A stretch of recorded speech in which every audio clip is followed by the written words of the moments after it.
students, welcome back to the chapter Coordination Compound.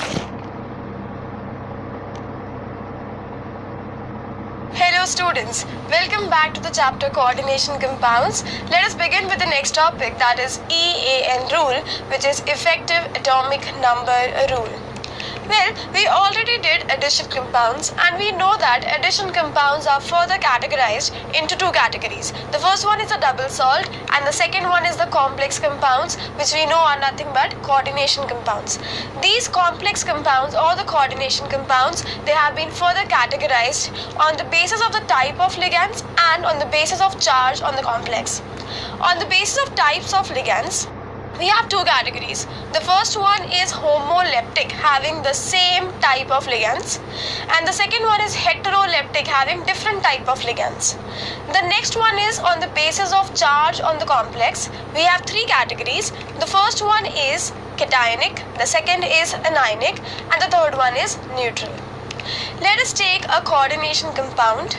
Now if I take this particular coordination compound and I dissolve it, the number of ions that we are expecting in this case are 4 from potassium, because it is present outside the bracket, and 1 of the entire coordination entity. So here you get potassium ion and you get a complex ion.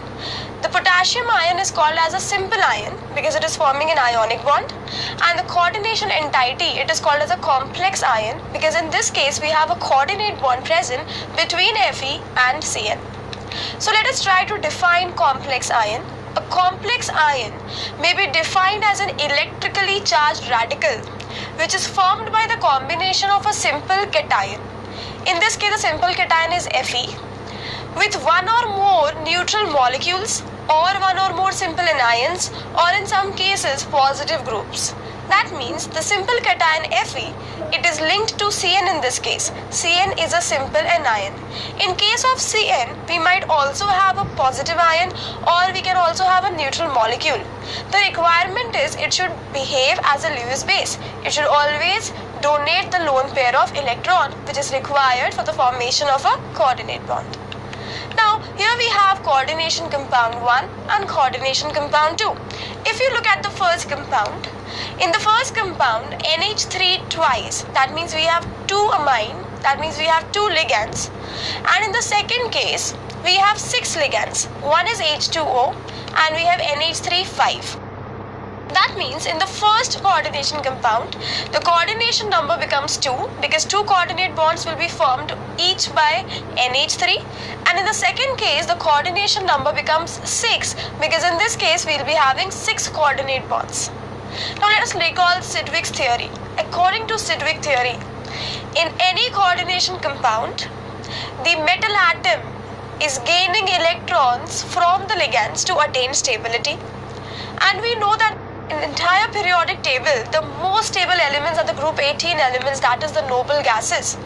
So we can say any element in a coordination compound will try to attain the number of electrons which are equal to the number of electrons possessed by its next nearest noble gas. Let us understand this. Here you have all the noble gases, that is helium, neon, argon, krypton, xenon and radon, the most stable elements, and therefore they are called as inert gases. If I take here elements which are actually forming the coordination compounds, so let us consider the first series here, that is the 3D series. So in a coordination compound, if the metal atom is present from the 3D series, then it will try to attain the number of electrons which are equal to the next nearest noble gas, that is krypton here. Considering the elements from the second series, if in a coordination compound any element is present from the second series, it will try to attain the number of electrons equal to the next nearest noble gas, that is xenon, that becomes 54.